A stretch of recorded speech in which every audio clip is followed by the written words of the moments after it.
일주일이 지났지만은 여전히 그날에 대한 추억이 제 안에 있습니다. 학생들이 잔디밭 위에서 물총을 쏘며 뛰어놀았던 순간들도 기억나고요. 또 학생들이 들었던 말씀을 가지고 서로 나눴던 모습도 기억이 납니다. 또 그룹별로 게임할 때 누군가는 어떤 학생은 저한테 와서 아니 전도사님 이거 게임 너무 불공평한 거 아니냐요? 이렇게 저한테 당당하게 따졌던 그 친구 모습도 생각이 납니다. 제가 가장 기억에 남았던 하나는 뭐냐면은 수련회 둘째 날 저녁에 누군가가 저한테 와서 우리가 같이 요리를 할 텐데 전도사님 이거 맛없으면 어떡하죠? 이렇게 물어보는 거예요. 저희가 수련회 둘째 날 저녁에는 함께 학생들이 요리를 만들고 그 만든 요리를 함께 저녁에 먹는 시간이 있었습니다. 사실 저는 그냥 저녁 굶을 생각을 했습니다. 그날 저녁은 금식하려고 했습니다. 이 게스트 스피커가 한 명이 오기로 했는데 그 친구에게도 저녁을 조금 먹고 오는 것도 지혜로운 방법이라고 얘기했습니다. 그런데 학생들이 요리하는 것을 먹어봤는데 진짜 맛있더라고요. 저보다 요리를 잘하는 것 같습니다. 감사하게도 사모님도 목사님도 저도 굶지 않고 맛있게 먹었습니다. 그러나 저에게 개인적으로 가장 의미 있던 시간은 이 설교를 통해서 복음을 전할 때였습니다. 정말 제가 너무나 사랑하는 우리 학생들에게 우리가 왜 예수 그리스도를 믿어야 되는지 한 번 더 얘기할 수 있어서 하나님께 너무나 감사했습니다. 우리는 왜 예수 그리스도를 믿어야 될까요? 이 질문에 누군가는 어쩌면 마음의 평안을 얻기 위해서, 누군가는 어쩌면 도덕적으로 좀 더 잘 살기 위해서 이렇게 대답할 수도 있을 겁니다. 그러나 예수 그리스도를 믿는 첫 번째 이유는 천국에서 영원한 생명을 얻기 위해서입니다. 이 말을 반대로 하면은 예수 그리스도를 믿지 않는 자는 영원한 죽음을 경험하게 됩니다. 성경에서 그리스도를 믿지 않는 자는 이 땅에서 죽은 뒤 지옥에 들어가 그곳에서 영원한 심판과 고통을 받아야 된다고 얘기하고 있습니다. 오늘 우리가 예수 그리스도를 전하는 의미는 지금도 죽음의 길을 걷고 있는 그들에게 죽음의 길에 넘어서서 생명의 길로 가게 하기 위해서입니다. 오늘 본문은 유월절에 대해서 얘기하고 있습니다. 유월절은 영어로 Passover. 이 단어의 뜻은 넘어갔다라는 뜻입니다. 그렇다면 무엇에 넘어갔을까요? 죽음의 심판에 대해서 넘어갔습니다. 출애굽기에서는 하나님은 이집트에 10가지 재앙을 내려 그들을 심판하십니다. 비, 이파리, 개구리, 우박, 흑암, 어둠 등 이집트에 재앙을 내리십니다. 하나님은 왜 이집트에 재앙을 내리셨을까요?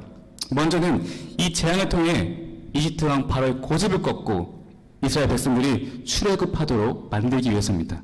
그러나 또 다른 이유가 있습니다. 그것은 공의의 하나님께서 이집트의 죄와 우상에 대해서 심판하기 위해서입니다. 당시 고대 문화에 따르면 당시 이집트에 수많은 우상이 있었다고 합니다. 태양의 신 라, 나일강 신 하피, 땅의 신 셋, 황소 모습을 가진 아피스 등 이집트인들은 이 거짓 신들을 만들고 섬겼다고 합니다. 하지만 하나님은 이집트에 재앙을 내리며 이 거짓 신들을 무너뜨리십니다. 나일강을 피로 바꾸고 풍요로운 들판에는 메뚜기로 가득하게 하고 가축들은 질병에 걸려 죽고 또 태양의 신을 섬겼던 이집트인들에게 흑암을 경험하게 합니다. 그리고 이집트에 내리는 마지막 재앙은 모든 장자의 죽음입니다. 가축이든 사람이든 상관없이 첫째라면 이 재앙으로 인해 죽어야 했습니다. 하나님은 모든 첫째, 한 가족의 대표를 죽임으로써 모든 사람이 죽음의 심판 아래 있다는 것을 보여주셨습니다. 그런데 이 마지막 재앙, 이 죽음의 재앙은 이전의 재앙과 조금 다릅니다. 이전의 9가지 재앙은 이집트 사람들만 받아야 했다면 이 죽음의 심판은 이스라엘 사람들도 받아야 했습니다. 이집트에 사는 사람이라면 이스라엘 사람이든 이집트 사람이든 상관없이 전부 다 받아야 했습니다. 그런데 생각해보면 이스라엘 입장에서는 조금 억울할 수도 있을 것 같습니다. 자신들은 이집트 노예로 오랫동안 살았던 430년 동안 살았던 피해자입니다. 특히 이 바로왕은 이스라엘 남자애들을 태어나자마자 죽이라고 명령했고 그리고 죽였던 아주 극악무도한 왕이었습니다. 만약 하나님께서 벌을 내리신다면 이 악랄한 왕한테 벌을 내리셔야지 왜 자기처럼 하나님을 섬기는 자신의 백성들에게 벌을 내려야 되는지 이해가 안 될 수도 있습니다. 그러나 하나님께서는 모든 사람이 이 죽음의 심판 아래에 있게 하십니다. 이 죽음의 심판 아래에서는 그 누구도 차별이 없습니다.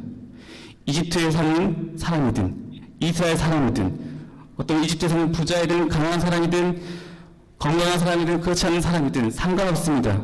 모든 사람이 이 죽음의 심판을 받아야 합니다. 그리고 우리도 이 죽음의 심판을 받아야 합니다. 우리는 우리의 각자의 죄 때문에 이 죽음의 심판을 받아야 합니다. 로마서 3장 23절 모든 사람이 죄를 범하였습니다. 그래서 사람은 하나님 영광에 못 미치는 처지에 놓여 있습니다. 우리 모두는 하나님께 범죄한 죄인들입니다. 착한 사람이든 봉사를 많이 한 사람이든 기부를 많이 한 사람이든 부자이든 가난한 사람이든 지위가 높든 낮든 상관없습니다. 모든 사람이 죄인입니다. 그러나 이 말을 들었을 때 우리 마음이 조금 불편할 수도 있을 것 같습니다. 죄인이라는 단어를 들었을 때 떠오르는 이미지는 오늘 아침에 봤던 TV의 저 범죄자 모습이 떠오를 수도 있습니다. 얼마 전에 텍사스 엘파소에서 총격 사건이 있었습니다. 20살 남성이 엘파소에서 월마트에 들어가 총격을 난사해 20명이 숨졌던 사건이 있었죠. 이것은 미국에서 8번째로 가장 많은 사상자가 나온 총격 사건이라고 합니다. 누군가는 죄인이라는 단어를 들었을 때 어쩌면 TV에 나온 이 범죄자가 죄인이지 나는 아니라고 얘기할 수도 있을 것 같습니다. 그러나 성경은 어느 특정 행동을 할 때만 죄라고 얘기하지 않습니다. 마음으로 짓는 죄도 죄라고 얘기합니다. 요한일서 3장 15절 그 형제를 미워하는 자마다 살아나는 자니 마태복음 5장 28절 나는 너에게 말한다 여자를 보고 음욕을 품는 사람은 이미 마음으로 그 여자를 범하였다. 성경은 형제를 미워하는 것도 살인이라고 말합니다. 형제인 누군가를 보고 음욕을 품는 것도 간음이라고 얘기합니다. 로마서 1장 29절 30절 31절에서는 하나님과 멀어진 자들의 죄 목록을 얘기하고 있습니다.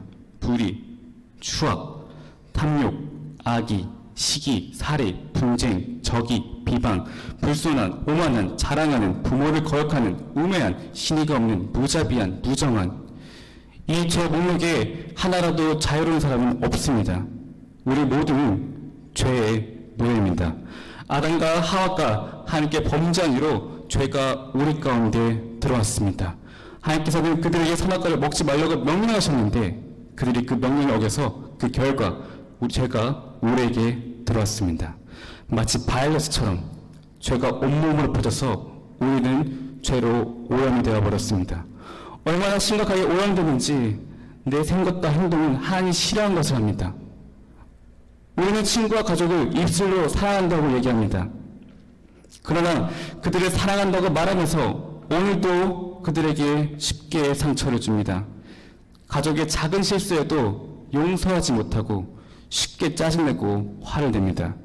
아주 작은 말실수에도 용서하지 못하고 큰 소리 내며 싸우는 모습을 봅니다. 서로 싸우며 어느 순간 한마디도 하지 않고 대화가 단절됩니다. 시간이 지나면서 내 안에 그리스도를 향한 사랑이 자라나는 것이 아니라 누군가를 향한 원망과 미움이 자라나는 것을 봅니다. 우리는 이렇게 말과 행동이 다르다는 것을 느낄 때 이것이 잘못되었던 것을 압니다. 하나님이 이런 모습을 싫어한다는 것을 너무나 잘 압니다. 그래서 가족과 친구에게 상처를 줄 때마다 후회하며 두 번 다시는 안 그럴 거라고 매번 다짐합니다. 그러나 어느 순간 또 똑같은 실수로 똑같은 이유로 내가 사랑하는 가족에게 상처를 주는 모습을 발견합니다. 로마서 7장 19절 20절입니다. 나는 내가 원하는 선한 일을 하지 않고 도리어 원하지 않는 악한 일을 합니다. 내가 해서는 안 되는 것을 한다면 그것을 하는 것은 내가 아니라 내 속에 자리를 잡고 있는 죄입니다. 여러분, 우리 모두는 죄인입니다. 내 옆에 가장 가까운 가족도 제대로 사랑하지 못하는 죄인입니다. 우리는 죄로 깊이 오염되었습니다. 그러나 문제는 우리가 죄를 범하는 것에 익숙해져 버렸습니다. 누군가를 미워하는 것이 익숙해져 버렸습니다. 누군가를 비난하고 화내는 것에 익숙해져 버렸습니다. 어쩌면 누군가는 친구와 가족과 다투고 싸우는 게 뭐가 큰 문제냐고 얘기할 수도 있을 것 같습니다. 살면서 가족끼리 싸우는 것은 지극히 정상적이라고 얘기할 수도 있을 것 같습니다. 그러나 죄가 얼마나 심각한 문제를 가지고 있는지 모르기 때문에 그렇게 얘기할 수 있는 겁니다. 모든 죄는 사형에 해당되는 사실을 반드시 알아야 됩니다. 로마서 1장 32절. 그들은 이와 같은 일을 하는 자들은 죽어야 마땅하다는 하나님의 공정한 법도를 알면서도 자기들만 이런 일을 하는 것이 아니라 이런 일을 저지른 사람을 두둔하기까지 합니다. 로마서 6장 23절. 죄의 싹은 죽음이요. 오늘 지었던 나의 죄로 인해서 오늘 나는 죽어야 합니다. 누군가를 미워했다는 이유 하나만으로 사실은 하나님의 심판을 받기 충분합니다. 이집트에 내렸던 그 죽음의 심판이 사실 오늘 나에게 일어나야 됩니다. 그러나 하나님께서는 모든 인간을, 우리를 너무나 사랑하셔서 지금도 참고 계시고 돌아오기를 기다리고 계시는 겁니다. 우리는 죽음의 심판을 기다리는 자입니다. 각자의 죄로 인해서 이 죽음의 심판을 기다리고 있습니다. 그러나 이 심판을 피할 수 있는 유일한 단 한 가지 방법이 있습니다. 그것은 바로 나 대신에 누군가가 죽는 겁니다. 하나님이 이스라엘 백성들에게 어린 양을 준비하라고 명령하십니다. 이스라엘 백성들은 흠이 없는 1년 된 어린 양을 잡습니다. 그리고 그 피를 우슬초에 찍어 문 옆에 양틀과 위틀에 바릅니다. 그리고 심판의 날 하나님의 사자가 이집트의 전 지역을 돌아다닐 때 만약 문틀에 어린 양의 피가 없다면 그 사자는 그 집에 들어가 그 집의 장자는 죽게 됩니다. 그러나 어린 양의 피가 묻은 그 집을 하나님의 사자가 들어가지 않고 그냥 지나칩니다. 이스라엘 백성들은 어린 양의 피로 이 죽음의 심판에서 벗어났습니다. 어린 양의 희생. 지금 우리에게 필요한 것이 바로 이겁니다. 오늘 하루 또 죄를 짓고 죽을 수밖에 없는 우리에게 지금 어린 양의 피가 필요합니다. 요한복음 1장 29절. 보십시오. 세상 죄를 지고 가는 하나님의 어린 양입니다. 예수님이 이 땅 가운데 유월절 어린 양으로 오십니다. 우리와 같이 인간의 몸을 입고 오십니다. 하나님 스스로 인간이 되신 겁니다. 여러분, 이건 엄청난 사건입니다. 이 세계를 지으신 창조주께서 스스로 피조물이 되셨습니다. 여러분, 아마 강아지를 싫어하시는 분들은 아마 없을 거라고 생각합니다. 거의 없을 거라고 생각합니다. 강아지를 정말 사랑하는 사람은 강아지를 자기 자식처럼 사랑합니다. 강아지가 아프면은 내가 아픈 것처럼 힘들어합니다. 내가 굶어도 내 강아지를 굶게 하지 않습니다. 그러나 강아지를 아무리 사랑한다 해도 내가 강아지가 되고 싶은 사람은 없을 겁니다. 그 누구도 내 목줄에 묶여 자유를 뺏기며 살고 싶지 않을 겁니다. 하나님이 인간이 되셨습니다. 이 세상을 만드신 창조주께서 이 넓은 우주의 이 작은 별, 이 지구에 오셨습니다. 이 지구에서 이 작은 인간의 몸을 입고 오셨습니다. 하늘에서 모든 영광을 받으셔 예수님께서 그것을 다 버리고 이 땅에 오셨습니다. 이 땅에 내려오셔서 자신이 창조한 피조물에게 무시당하며 고통당하십니다. 사람들은 예수님을 향해 너가 어떻게 하나님의 아들이냐고 손가락질합니다. 침뱉고 조롱합니다. 예수님은 조롱과 무시를 당하면서 십자가를 끌고 골고다 언덕으로 오르십니다. 그리고 그곳에서 그 십자가의 두 손과 두 팔이 못에 박혀 돌아가십니다. 예수님은 왜 이런 고통을 당하셔야 했나요? 바로 우리 죄 때문입니다. 우리는 우리의 죄 때문에 하나님의 심판과 진노를 반드시 받아야 됩니다.